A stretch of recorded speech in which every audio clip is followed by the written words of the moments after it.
Hello students, class 9 surface areas and volume chapter से आप में से ही एक स्टूडेंट ने कमेंट सेक्शन में एक क्वेश्चन पूछा है। चलिए करेंगे, बहुत ही अच्छा क्वेश्चन है। A hemispherical bowl is made of sheet 0.25 centimetre thick. यहाँ पर एक हेमिस्फेरिकल शेप की कोई एक बाउल दे रखी है और जो कि एक शीट से बनी हुई है और उस शीट की थिकनेस दे रखी है 0.25 सेंटीमीटर। तो सबसे पहले हम एक रफ फिगर बना लेते हैं एक हेमिस्फेरिकल शेप की एक बाउल का। ठीक है, ये ऊपर का टॉप वाला पार्ट है और नीचे से जो कटोरी कुछ इस तरह की, नीचे से मतलब साइड से ये जो बाउल है, जो कटोरी है, कुछ इस तरह की दिखेगी। ये उसका टॉप पार्ट, ये टॉप व्यू है। ये वाला जो है, ये वाला ये साइड व्यू है और ये टॉप व्यू है। अब देखिए आगे पढ़ते हैं। अच्छा, थिकनेस दे रखी है, तो देखो जब इस बाउल को बनाया गया तो शीट की थिकनेस गिवन है जिस शीट से बनाया गया। तो देखो यहां से सेंटर से ये रहा अंदर की रेडियस, यहां से यहां तक ये रही अंदर की रेडियस, इसको हमने स्मॉल आर ले लिया। और सेंटर से ही अगर मैं बाहर तक की लूँ, क्योंकि भाई देखो कुछ थिकनेस है, तो ये जो किनारी बनेगी, मैं इसको आपको ना दिखाऊंगा कैसे बनेगी। ये सेंटर से बाहर तक की जो रेडियस होगी वो क्या है, कैपिटल आर। ठीक है, आगे पढ़ते हैं पहले question. If the inner radius is 5 centimetre, centre से हमने इनर रेडियस को आर मान लिया, small R. Find the total surface area of the bowl. अब इसका टोटल सरफेस एरिया पता करना है। फिर inner curved surface area and outer curved surface area. पहले तो जो दे रखा है ना वो लिख लेते हैं। शीट की थिकनेस है 0.25। तो ध्यान रखना आप, ये वाली जो थिकनेस है ना, ये वाली, ये जो थिकनेस है, ये थिकनेस है, मैं यहाँ लिख देता हूँ। थिकनेस गिवन है क्वेश्चन में कितनी, 0.25 सेंटीमीटर। ठीक है, अब इनर रेडियस दे रखी है स्मॉल आर, कितनी दे रखी है, 5 सेंटीमीटर। उसके बाद find the total surface area हमें पता करना है। तो देखो थिकनेस हमने लिख दी, रेडियस, अंदर की रेडियस 5 सेंटीमीटर लिख दी। अब आउटर रेडियस भी लिख देते हैं। आर क्या है, तो सेंटर से बाहर तक यानी थिकनेस, इस आर में थिकनेस को जोड़ देंगे तो हमारा आउटर रेडियस आ जाएगा। तो कितना आ जाएगा, 5 प्लस 0.25, और ये आ जाएगा सेंटीमीटर में, यानी कि 5.25 सेंटीमीटर। आपको ये बात समझ में आ गई कि आउटर रेडियस कैसे निकालेंगे, और इनर रेडियस दे रखी है 5 सेंटीमीटर। थिकनेस हमारी यूज होगी आउटर रेडियस निकालने के लिए। हमसे क्या पूछा है, टोटल सरफेस एरिया। चलो पहले टोटल सरफेस एरिया का फॉर्मूला लिख देते हैं। अच्छा, फॉर्मूला लिखने से पहले एक बार ना मैं आपको दिखाता हूँ कि किस तरह से बाउल के बारे में बात हुई है। देखो ये जो मेरे हाथ में एक जो बाउल है, तो ये जो येलो वाला जो पार्ट दिख रहा है ना बाहर का, ये जो बाहर का जो पार्ट दिख रहा है येलो कलर, ये तो हो गया उसका आउटर कर्व सरफेस एरिया। और ये जो इनर वाला जो है, ये जो व्हाइट कलर का जो आपको पार्ट दिख रहा है, ये हो गया इसका इनर कर्व सरफेस एरिया। और जब हम बात करेंगे टोटल सरफेस एरिया की, तो टोटल सरफेस एरिया क्या होगा, देखो आउटर वाला पार्ट प्लस अंदर का इनर वाला पार्ट, और साथ में ये वाला जो पार्ट, ये जो किनारी बन रही है ना, ये किनारी में भी तो भाई कुछ मटेरियल यूज हुआ है ना। तो ये जो किनारी बन रही है, मतलब कि यहाँ पे अगर मैं फिगर में ये शेड करूँ, ये वाला पार्ट, ये जो पूरा का पूरा ये जो शेड करूँ, ये जो किनारी है, ये वाला पार्ट, तो आउटर प्लस इनर प्लस ये जो ऊपर वाली जो रिंग बन रही है, यहाँ पर पतली किनारी है। तो ये जो मैं यहाँ शेड नहीं कर पा रहा हूँ, यहाँ लग यहाँ जो पेन चला ना, ये वाली पार्ट की हम बात कर रहे हैं, ये जो ऊपर वाला, तो ये किनारी का एरिया, ये क्या रिंग बनेगी, मैं आपको समझाऊंगा कैसे बनेगी। तो इन तीनों का प्लस कर देंगे एरिया, तो फिर टोटल सरफेस एरिया आएगा। ठीक है, चलिए करेंगे सॉल्व इसे। यहाँ देखो टोटल सरफेस एरिया हमें समझना है, तो देखो इनर कर्व्ड सरफेस एरिया। अब कर्व्ड सरफेस एरिया ही क्यों लेंगे ये भी मैं आपको समझाऊंगा, बस थोड़ा सा वेट करिए। ठीक है, तो inner C S A plus outer C S A plus area of ring. मैं रिंग आपको बना के दिखाऊंगा, उसके बाद आपको समझ में आएगा। तो हम एक काम करेंगे, पहले इनर निकाल लेते हैं, इनर सी एस ए, फिर आउटर निकाल लेते हैं, फिर एरिया ऑफ रिंग निकालें। उसके बाद सबसे लास्ट में हम total surface area find out करेंगे। ठीक है, तो टोटल सरफेस एरिया बाद में फाइंड आउट करेंगे, सबसे पहले इनर कर्व्ड सरफेस एरिया निकाल लेंगे। इनर सी एस ए यानी कर्व सरफेस एरिया। अब देखिए, देखो क्योंकि ये जो बाउल है ऊपर से तो खाली होगा, इसलिए हम कर्व सरफेस एरिया यूज करते हैं एक बाउल के लिए या एक हेमिस्फीयर के लिए। क्या फॉर्मूला होता है, इसके लिए फॉर्मूला होता है 2 पाई आर स्क्वायर। लगा देते हैं, 2 इंटू पाई की वैल्यू 22/7, और रेडियस कितना होगा इनर के लिए, अंदर वाला रेडियस यानी कि स्मॉल आर कितना है, 5 है। स्क्वायर है तो 5 इंटू 5 हम यहाँ पर कर देंगे, कितना आएगा, इसको सॉल्व कर देते हैं।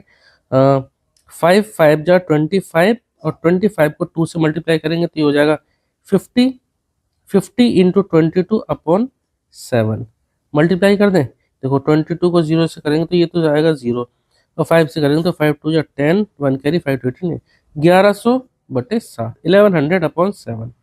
ठीक है, इसको हम पॉइंट में निकाल के लिख देंगे।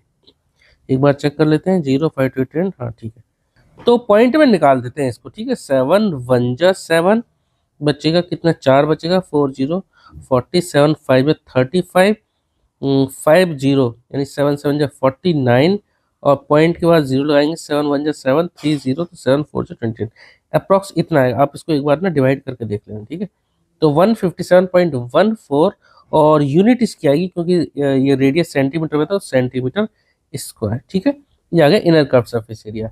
उसके बाद आउटर सीए से निकाल लेते हैं, outer curved surface area. Outer curved surface area के लिए आपको फॉर्मूला तो सेम ही रहेगा, बस उसमें हम कैपिटल आर ले लेंगे, जो बाहर वाली जो रेडियस है ना वो लेंगे। इनर के लिए हमने स्मॉल आर लिया, आउटर के लिए कैपिटल आर लेंगे, बाहर वाली जो रेडियस है। तो कितना, 2 into 22/7 into R, capital R हमने निकाली थी, जो थिकनेस को जोड़ दिया था हमने स्मॉल आर में, यानी इनर रेडियस में थिकनेस को जोड़ दिया था, तो क्या था 5.25 था।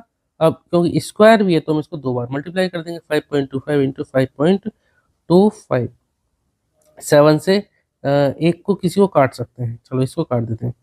7 7 जा 49 पॉइंट है ना, 52 है एक तरह से, तो 7 7 जा 49 बचेगा, 3 3 5 35, 7 5 जा 35। ठीक है, तो ये आ जाएगा 0.75। ठीक है, अब इसको मल्टीप्लाई कर लेते हैं तो देखो क्या आएगा, 2 इंटू 22 ये हो जाएगा 44। अब इसको आपको मल्टीप्लाई करना पड़ेगा, मैं यहाँ पे डायरेक्ट मल्टीप्लाई करके लिखूंगा, नहीं तो टाइम ज़्यादा लग जाएगा। ठीक है, डायरेक्ट लिख देता हूँ, तो इनको डायरेक्ट मल्टीप्लाई करके लिख देता हूँ, तो 173.25। ठीक है, और ये इसकी यूनिट क्या आ जाएगी, सेंटीमीटर स्क्वायर। इसके बाद अब देखो इनर सीएस से आ गया, आउटर सीएस से आ गया, अब टोटल और निकाल लेते हैं। टोटल के लिए मैं टीएसए लिख देता हूँ सिर्फ। ठीक है, total surface area of bowl.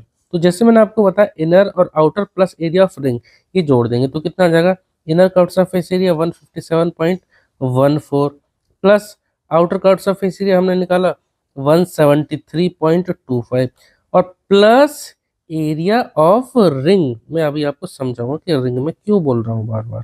देखो ये जो पार्ट जो ऊपर का दिख रहा है ना, मैं इसको सिर्फ इसका टॉप व्यू आपको बना के दिखाता हूँ। चलो यहाँ बना देता हूँ, ये इसका टॉप व्यू है। ठीक है, छोटा सर्कल ये इनर रेडियस के लिए स्मॉल आर, और ये कैपिटल आर आउटर रेडियस के लिए।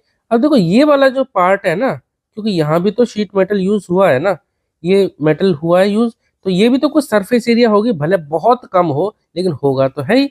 तो हम क्या करेंगे, बाहर के सर्कल में से अंदर के सर्कल को घटा देंगे तो हमें ये एरिया ऑफ रिंग आ जाएगा। ठीक है, एक बार इनको जोड़ देंगे और उसमें एरिया ऑफ रिंग, पहले मैं इनको लिख ही देता हूँ ऐसे, एक साथ तीनों को जोड़ के लिख दूंगा। 157.14 प्लस 173.25 प्लस सर्कल का एरिया क्या होता है, पाई आर स्क्वायर, तो pi capital R square minus small R square. ये आपको एरिया ऑफ रिंग का फॉर्मूला लगाना है, पाई आर स्क्वायर माइनस इस तरह से pi R square minus pi small R square, ये इसका एरिया होता है। ठीक है, पाई आर स्क्वायर सर्कल का एरिया बड़े सर्कल का माइनस छोटे सर्कल का, के लिए मैंने स्मॉल आर, बड़े सर्कल में कैपिटल आर ली। ठीक है, या इनको सॉल्व कर देना आप, तो अब यहाँ से दोनों से ना पाई कॉमन लिया इस तरह से। तो अब जरा इनको सॉल्व कर देते हैं, इनको 5 5 और 4 यह जगह 9, 2 और 1 3 मतलब 3, और यहाँ 3 और 7 10, 6 और 7 13, 2 और 330.39 या 330.39, इन दोनों को प्लस करके आया, प्लस 22/7। इसको सॉल्व कर देते हैं, कैपिटल आर निकाला था हमने 5.25 यानी 5.25 का स्क्वायर, और माइनस स्मॉल आर का स्क्वायर, स्मॉल आर कितना था 5 था, तो 5 का स्क्वायर। ठीक है, अब जरा इसको भी सॉल्व कर देते हैं। ठीक है, तो 330.39 प्लस 22/7, यहाँ पर देखो इसको दो तरीके से कर सकते हो, ए स्क्वायर माइनस बी स्क्वायर, तो आप इसको एक बार ए प्लस बी और ए माइनस बी लिख दो, आप ऐसे भी कर सकते हो, या फिर आप दोनों का यानी इसका स्क्वायर निकाल लो माइनस इसका स्क्वायर निकाल लो, दोनों का स्क्वायर निकाल के माइनस कर दो, वो भी कर सकते हैं हम, ठीक है। तो आप जैसे चाहो कर दो, मैं यहाँ डायरेक्ट करने वाला हूँ, ठीक है। ये तो कैलकुलेशन बहुत टाइम ले लेगी और टाइम वीडियो में बहुत टाइम लग जाएगा। तो इन दोनों का स्क्वायर को जब माइनस करेंगे ना, तो यहाँ मैं डायरेक्ट लिख रहा हूँ 2.5625, ठीक है। ये आ जाएगा। अब 7 से अगर ये कट सकता है तो काट देते हैं। 7 3 जा 21, 4 6, 7 6 जा 42, 3 2 7 4 जा 28, नहीं कटेगा, पॉइंट में आएगा। चलो कर ही देते हैं इसे, 7 से कर देते हैं, पॉइंट है ये। तो 7 3 जा 21 बचेगा 4 और 6 46, तो 7 6 जा 42 बचेगा 4 और 2, फिर से 7 6 जा 42, फिर जीरो, मतलब ना जाने का जीरो, फिर उतारेंगे 5। ये करीबन चलो इतना ही छोड़ देते हैं। और हाँ, स्टार्टिंग में लगेगा पॉइंट, ध्यान रखना है, क्योंकि 2 5 में बीच में पॉइंट था, तो 7 3 जा 21 लिया था ना, तो ये बीच में ही आ रहा था, तो स्टार्टिंग में ही पॉइंट लगेगा। इतनी लग देते हैं, बाकी बहुत ज़्यादा पॉइंट का, ज़्यादा डिजिट की ज़रूरत नहीं है हमें।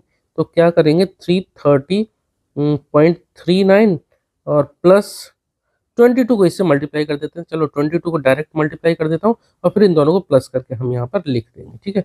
इनको डायरेक्ट मल्टीप्लाई करके ये आ जाएगा 8.052, ठीक है। अब इनको प्लस कर देंगे, तो देखो पॉइंट का 39 है, पॉइंट का 052 है, तो ये आ जाएगा, ये तो हो जाएगा सीधे 338, ठीक है। 338.442, ठीक है। ये हमारा आंसर आएगा। आप इसको एक बार प्लस करके, और जहां मैंने मल्टीप्लाई की बोली वो आप करके देख लेना, ठीक है। तरीका आपको समझ में आ गया कैसे करना है, ठीक है। और इसकी यूनिट क्या आएगी, क्योंकि सेंटीमीटर होता है तो सेंटीमीटर स्क्वायर। उम्मीद करता हूँ आपको बाकी सभी चीजें समझ में आई होंगी। कैलकुलेशन वाला पार्ट हालांकि मैंने आपको वैसे करके दिखा दिया है, स्क्वायर करना है, इन दोनों का स्क्वायर माइनस करना है, मैंने डायरेक्ट किया, तो आप वो कैलकुलेशन कर लेना, ठीक है। चलिए, उम्मीद करता हूँ आपको ये क्वेश्चन समझ में आया होगा। अगर आप में से ही किसी स्टूडेंट का इसी तरह का या किसी दूसरे चैप्टर का डाउट है, तो प्लीज़ आप कमेंट सेक्शन में ज़रूर पूछना। मिलते हैं नेक्स्ट वीडियो में। Okay, thank you.